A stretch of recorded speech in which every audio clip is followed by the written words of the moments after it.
welcome to this edition of Understanding British Politics. Don't forget to subscribe to this channel to keep updated, especially if you're studying British politics. I think it'd be really helpful. All the way through this video there's going to be some useful links that pop up, some videos to watch, some newspaper reports to read that will give you a little bit more of an insight into what we're going to discuss today. So this is the 4th episode, and what we're going to discuss today is whether there will actually be a leadership challenge on Theresa May. And I'm conscious that even as I'm saying this, it could have already begun, and by the time I've uploaded it maybe it was in full swing, because things are moving quickly. There's been a lot of speculation over the last few days that the chairman of the 1922 committee, the backbench Conservative Party group, has received the necessary 15%, that's 48 letters of no confidence in Theresa May. But there's also been, that's also been rebuked, and we don't believe that they do have the necessary number of letters. 15% isn't actually that big a threshold, is it? So you'd think that if there was a coordinated campaign with enough MPs to actually defeat her, then those letters would have been in by now.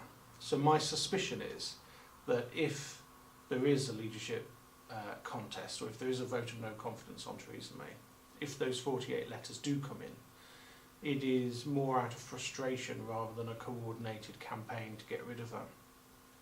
She is meeting with the 1922 committee later today, it is being suggested. And over the last few days, people have been saying that this is her opportunity to actually prove to them that she should stay as their leader. And then there was a discussion around whether she was even invited to it in the first place. So there's been a little bit of confusion as to whether she was going or not. And now the suggestion is that she has decided to go of her own accord. She wouldn't do that unless she was confident or desperate, I think. I think the likelihood is that she's fairly confident, because ultimately, as Amber Rudd pointed out in an interview on Newsnight the other night, the mathematics of the House of Commons is really what's controlling matters.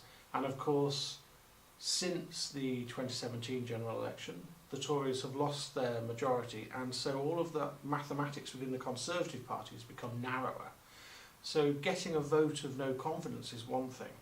Securing a victory against Theresa May in that vote of no confidence is quite another, because the party is so split.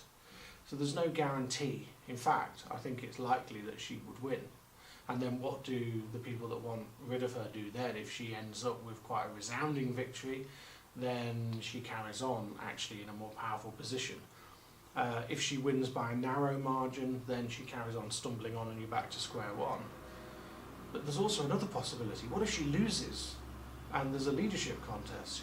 Is there anybody who actually wants to take over the Conservative Party? Take over the Conservative Party, you take over the Brexit negotiations. You have to negotiate with the DUP on that deal to keep the Tories in power, and maybe the DUP would change their view depending on who actually got into position. And of course also you become the leader of a minority government that could collapse at any moment. The chances are that there isn't anybody who wants to actually have this job.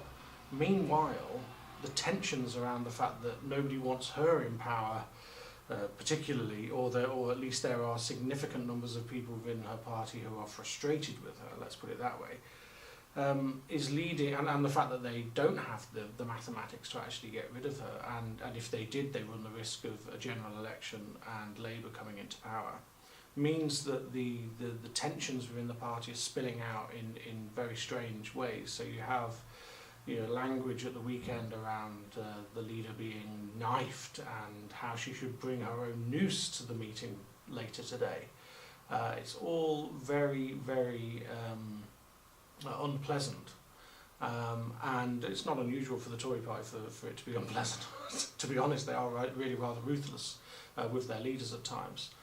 But it's going to be very interesting the next few days. So we've got PMQs later today, or it's already happened because you're watching this after it. And we've got the meeting of the 1922 committee, and there is a possibility that that 48 letters will have come in. Of course, people can withdraw those letters at any moment as well, so it won't just be a matter of these letters having stacked up over time. It could be that people submitted letters early on and withdrew them. It could be that some people are yo-yoing in and out depending on their mood. It's really difficult to know. But 15% isn't much, and what she says today and her performance in PMQs could change everything. We've seen over the last few weeks how the Tory benches have been really quite muted at PMQs, and not leaping to her defence in a vocal way like we've seen in the past. So she knows that she hasn't got the support behind her. She's also, her performance at PMQs has been pretty dire, and Jeremy Corbyn has kind of won over the last few weeks without performing very well himself, so that's quite some mean feat. So some really interesting things to look out for. Maybe later today we will get some news as to what happened in the 1922 committee, how well she performed, whether she went down well, whether she's got the support, because there are an awful lot of people in her party who are very, very frustrated with Brexit negotiations and this idea of an extension to the transition period.